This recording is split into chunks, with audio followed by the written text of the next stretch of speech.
The icon I use for looking for trends is this little, if I can get this to work. Is this going to work for me?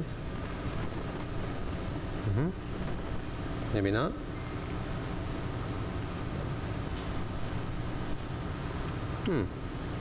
There we go. No, I just need to press it more strongly.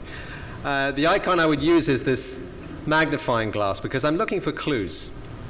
That's where trends come from. You know, trends can start from one or two people. We might see a face in a crowd and think there's something interesting happening there. And when we look a little harder, we might realize that actually that face is part of a group, maybe part of a generational group, or perhaps young people. A trend might start as a cool design fad somewhere in the States that might appeal to a lifestyle group. And some of those trends will eventually become mass market trends that make it all the way to Main Street, to all of us, young and old alike. So what I'd like to do today is to share with you four global trends, and it's difficult when there are so many different markets in the room. But in keeping with the theme of our conference, I'm going to talk about trends that are broadly going from west to east. And the first of those trends is responsibility. What are consumers looking for? They want to look after their families. They want to look after their kids. They want to do the right thing, whether it's health or the environment. They're looking for brands to move them from having to pick a worthy cause to a worthy choice. Now, what does that mean? They're looking for brands to help them do the right thing, to make it easy. Here's an example. Some of you will remember this logo on the left-hand side, the Energy Star logo. It used to be on computer screens and TVs. This has disappeared now. Instead, look at what Dell is doing on the right-hand side. They've put a value message in front of an environmental message. They tied the two together. Give me £90 cash back, and I'll recycle your monitor for you.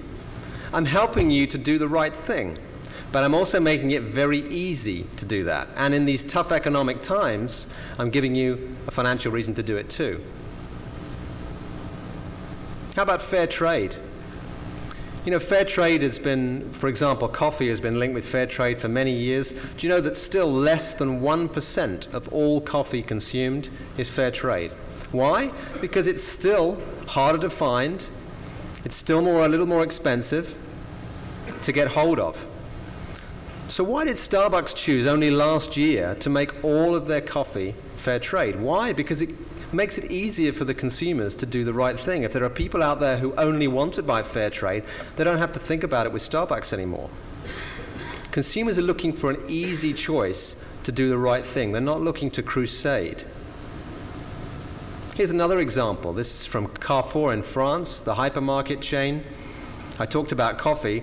This is organic coffee. You know, organic food is growing still strongly despite an economic downturn.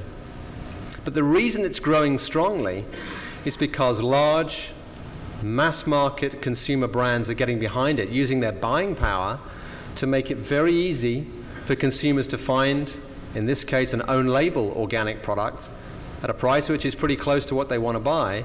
And here on the shelf you see that little red sign. They've made it even easier for consumers to find it. That's the role of brands today, helping consumers to do the right thing. Don't make it too hard for them. And if there's one thing better as a consumer than doing the right thing, it's somebody else seeing you do the right thing. So if you want to send flowers to a friend, if you do it through the Red campaign, some of you may be familiar with the Red campaign, every single drop of profit goes to help Africa, to help AIDS campaigns in Africa. So when your friend receives it, not only do you feel good about buying it, but they feel good about you using that cause. And the Red campaign is cool. Look at all these other brands that are involved. Every time you use American Express, a Red card, or Motorola phone, you're visibly demonstrating to others, the consumer is showing people, it's good, it's cool to do the right thing. And actually it's interesting that these brands get that reflected credit as well. So it's cool for Amex, it's cool for Motorola to be involved in these activities. Let's look at a second trend. Vigilance. Consumers want transparency. They're looking for a guardian, someone who's on their side. Now, is that a new trend? No. Consumers, particularly older consumers, have been looking for someone to help them out for a long time. Any of you older members might remember the old Michelin guides from years ago. Look, this one goes back to 1960, which helped us know which hotels and restaurants were right places to go. Well, today, the same age group are looking for consumer magazines to be on their side. Here's a selection from across Europe to help them make choices. You know, this age group, they did not grow up with 101 brands of toothpaste or mineral water. For those guys, it's not liberating to have all that choice. They want someone to close down choice for them, and these magazines help them do that. They're looking for brands to help them reduce the number of items to choose between, to make that choice easier. They want someone to be on their side, but who can they trust? Here's an example of a manufacturer selling a child's car seat. The message they want to send to the parents and young families is, look at all the people who recommend us, who say that we're safe, that we're the best in the industry. I would ask the direct selling industry, who's recommending you? I heard a lot of talk yesterday on day one and discussions in the evening, people talking about who's bad-mouthing our industry, who's supporting our industry. That's exactly what this trend is about. People are looking for vigilance. They want confidence in the products, in the industry. And they also are looking for guides who will say what not to buy. Look, here's the Which magazine saying, here are the car seats not to buy. So as a manufacturer, as a brand, I need to understand who are the people who are actively saying bad things about my business. And that could be in social media, or it could be in this kind of board space. So consumers are valuing warnings as well as recommendations. Younger generations, it's different for them. They also want trust, they want guides, but they trust themselves. They trust young crowds, preferably their own friends. Here's an amazing chart. Where are all those friends? Well, they're in social networks, and in particular, one social network. That's just the last 3 years, that chart shows, the dominance that Facebook now has. And let's not pretend it's just Facebook. There are Me Too social networks around the globe, and depending on which market you're in, there may be other networks. But the issue is clear, is that younger people are still looking for that trust, but they're looking from within rather than a single expert guide. Now let me give you an example. Does trust matter? Is this so important? Well, I'll give you an example. I had a client come to me a couple of years ago. They're called World Duty Free. They run duty-free shops in airports. You may have seen them as you travel the world. They had a problem. Their customers weren't coming anymore.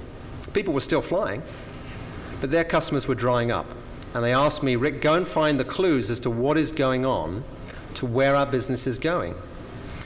So I spent hours and hours and hours watching people travel, talking to leisure passengers in particular going on holiday. And I pulled together all of the clues.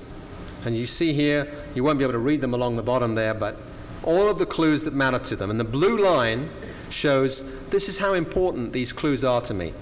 From choosing where I go on holiday on the left-hand side, through to on the right-hand side I get on the plane. And then after that I say, okay, what's the yellow line? That shows how well did we meet those important needs. Who's letting them down? And what I then do is I add some green bars and some red bars. The green bar shows where it's working well, their needs are being met, and the red bar shows where things are going wrong. And actually here, these red bars here and here, this is actually showing I hate going through immigration, and I really struggle with getting a visa. What's interesting from World Duty Free's point of view is what's going well over here in the shopping side. And what actually happens is World Duty Free do a fantastic job of enabling you to rebuy your favorite product or finding another favorite product. They don't do such a great job of providing staff that you trust, of an environment where I can personalize my needs. So what do? Well, we moved the customers from out on the concourse to back into the store. And they did that by providing personalized makeovers. They did that by making products less hard sell and more experiential. They enabled them to start their holiday by having fun. That's where the trust came from. They won back the trust in their staff. And you know what? Even though airport traffic only grew 2%, their sales went up 10%. This stuff works if we're prepared to listen to what customers care about. My third trend is resourceful, providing the tools that give consumers a chance to make smarter choices. These brands, young people, we're all familiar with these brands, but the reason why young people like them so much is they can put themselves in this product. That's what's so great about Flickr and Facebook and iTunes. It's my music as much as everybody else's music. In other words, the product is not complete until I've put myself in it. Now, can we do that in direct selling? Well, people are doing it online. Clothing retailers are finding a way to put my face as I try on the product in the site. I can try my hairstyle before I even go to the salon.